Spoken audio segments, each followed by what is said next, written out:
Next, the Kremlin is warning that the latest US sanctions on Russia's oil sector will destabilize the global energy market.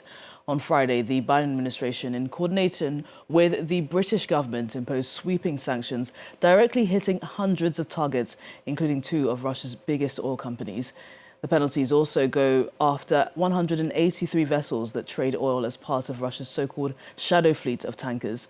The move, seen as Biden's final blow to Russia before leaving office, is aimed at cutting off funding for Moscow's war in Ukraine. Veronica Behel has more. To cripple Moscow in its war with Ukraine, the Biden administration has taken decisive action in its final days in the White House, slapping its toughest sanctions yet on Russia's oil and gas sector, Vladimir Putin's key revenue source. These are the last days that Biden has before he hands over to President-elect Trump. And so his team is looking to take as many steps as they can to strengthen Ukraine's position and perhaps even to try and limit the scope for the Trump administration to roll back or to soften the US stance on Russia. The move hits a plethora of entities and individuals, directly targeting Russian energy giants Gazprom Neft and Surgutneftegas, as well as over 24 of the pair's subsidiaries based in Kazakhstan, Kyrgyzstan and Luxembourg, and a host of Russian energy officials. The sanctions also blacklist what it calls Moscow's shadow fleet, a group of over 180 tankers used to ship oil globally, routinely used to evade sanctions and help Russia's oil exporters elude the $60 per barrel price cap imposed by the West. The vessels are often managed by opaque entities in countries that aren't participating in the sanctions, often unclear with who is behind them. And the Kremlin has so far avoided commenting on the shadow fleet's existence.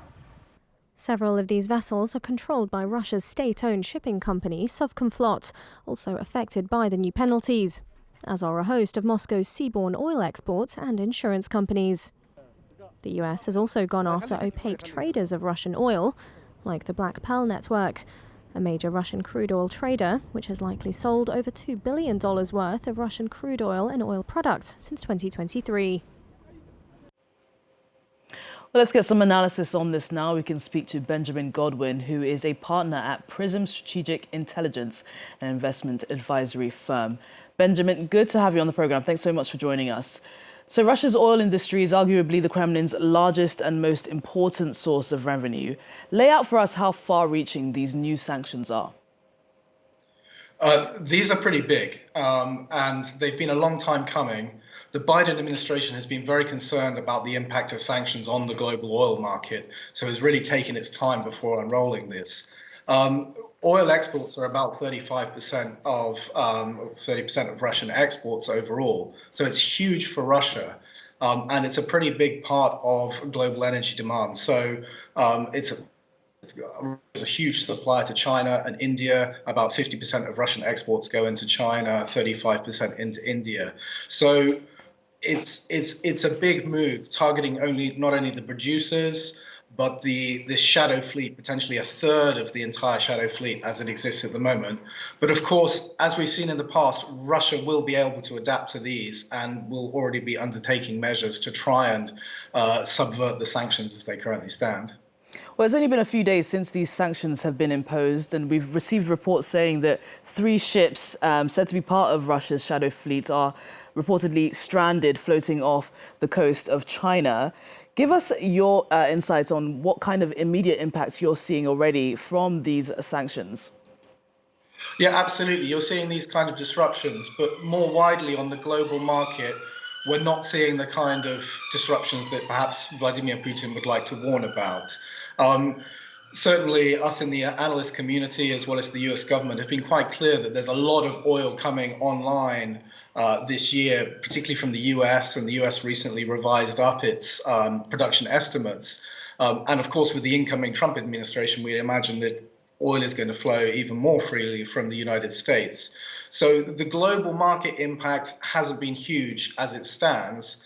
And if estimates are met from the US and other markets like Guyana, Brazil, Canada, then the impact should be relatively negligible in terms of the oil price, or at least manageable for consumers.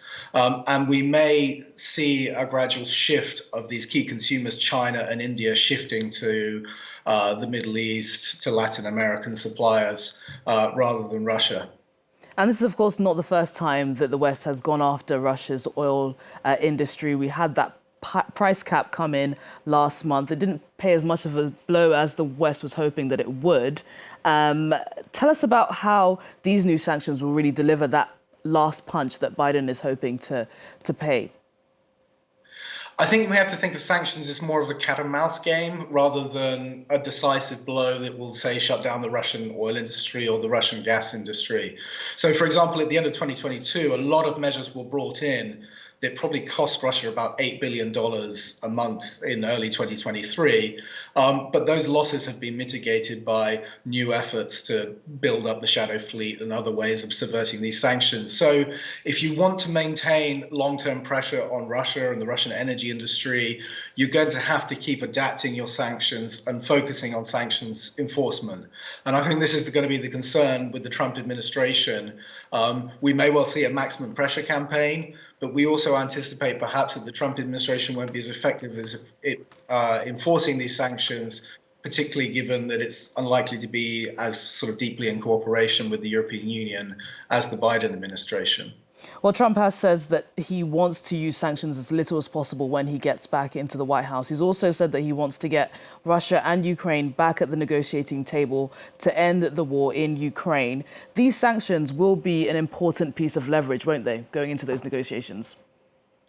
Oh, yeah, absolutely. And I think that's, as your commentator said in the piece, that's one of the reasons why the Biden administration is doing this now, as well as a bunch of other measures, is to sort of tie the Trump administration into the process of sanctions against Russian energy companies.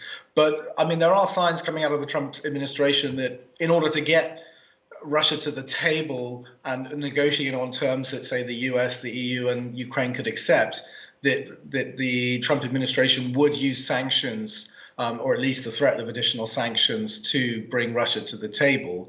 But I think your analysis is correct. The long-term commitment to sanctions, that's harder to say in terms of the Trump administration. Benjamin, great to get your insight. Thanks so much for joining us here on Prime News Paris. Good to have you with us. Thank you very much. We're going to